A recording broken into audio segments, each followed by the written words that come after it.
Do you ever find yourself unable to sleep because you're thinking about arpeggios? I have that problem.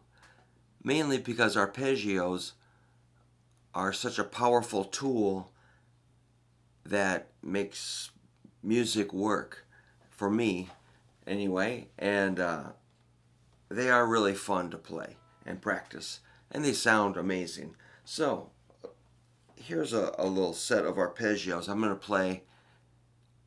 thinking of an chord progression: A major, F sharp minor, D major, and E major or E7. So I'm going to play on the A.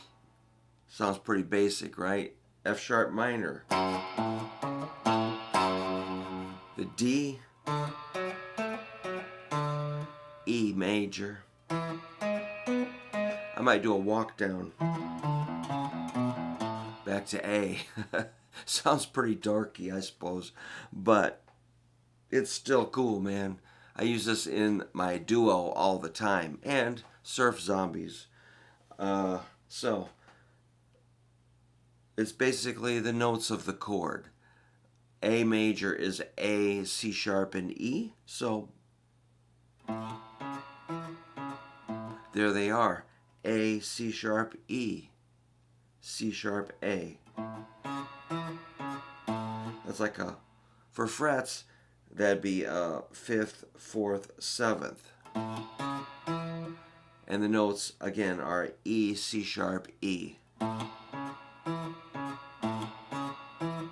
Notice the fingering, I'm starting with middle. So it's really good training, even if this does sound kind of boring and stiff, you're going to need to know this in all 12 keys for every chord you know.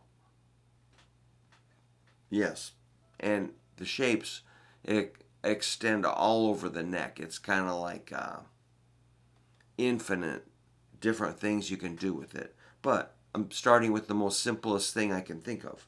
Let's do it again. Root, third, fifth. It's a root, third, fifth. That's what makes a chord.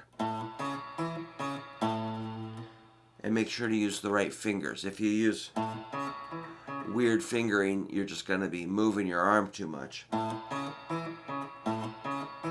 F sharp minor is F sharp, A, and C sharp. So notice that those two chords share the A and C sharp. The only difference is instead of an E, we throw in an F sharp. So you'll notice chords share more notes in a progression. If you're in the same key, you'll notice the same notes are happening between chords.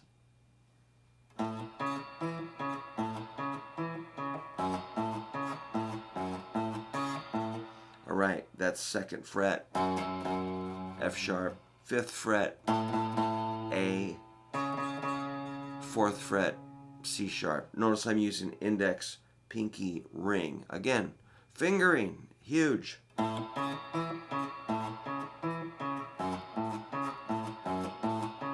Now the D major, that's a D, F sharp, A. So once again, A unites those three chords. They all share an A, but this is D, F sharp, A. To make a D major chord, that'd be 5th fret, 4th fret, 7th fret. And again, that's a root, 3rd, 5th. And then our E. And notice the shape was the same as the A major.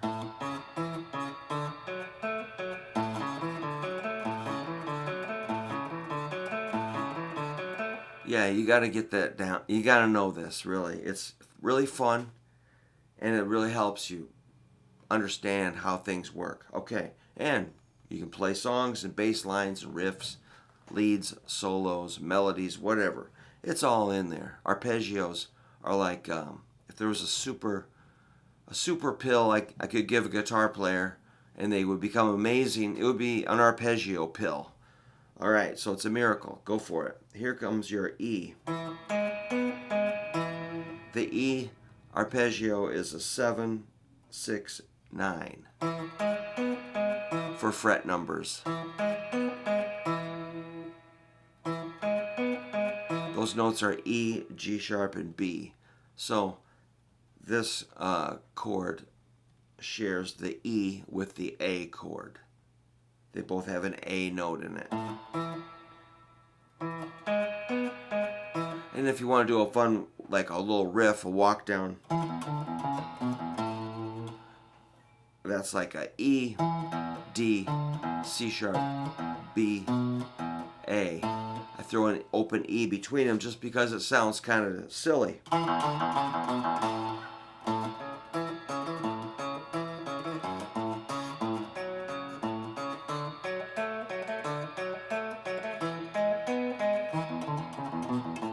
So, if you've never done this before, don't worry. You don't have to play what I'm playing exactly, but here's an easier way to do it. If you play a C chord, there's your root third fifth.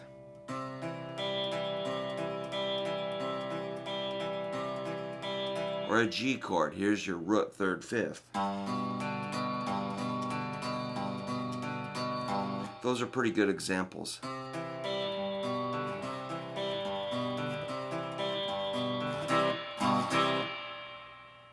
Those are really easy, right? They're right in the chord shape. Most of them are found in a chord shape, but for this I'm kind of thinking like a bass guitar. This. And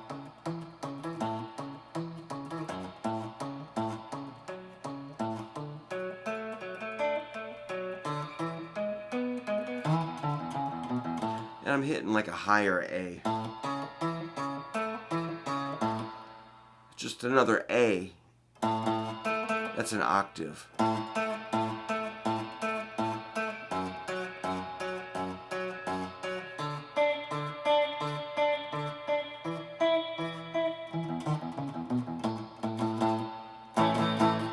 If you just did the chords, it'd be.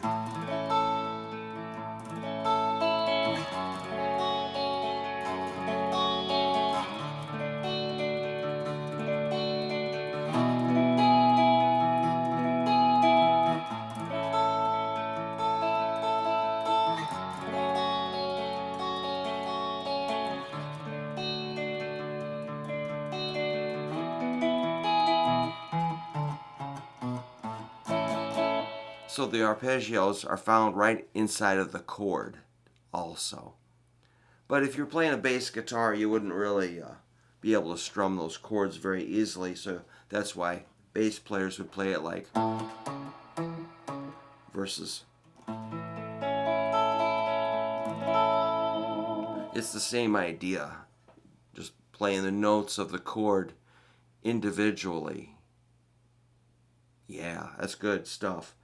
So that's why when we do chord yoga, I always say play the notes of the chord one at a time. I'm trying to train you guys for future things. You know, I take it slow and easy with you on the beginning when we start lessons, and we build from there. So it's, you know, I don't want to overwhelm my students. I just give you something that you can handle. Real simple. You might think it's too simple, but when you're ready, I'll step you up to arpeggios and more. You know, just keep adding things as I see the student is, you know, at a stage or a step where they can just take it in easily without you know, having to force things on people too much. That's what I hope, anyway. All right. Well, I hope that this was kind of fun. I enjoyed it. I was kind of excited to play those arpeggios for you. I'll be playing them tonight at the Highlander in Iowa City, 8 to 11 p.m. If you're in Iowa City, stop on by the Highlander Hotel.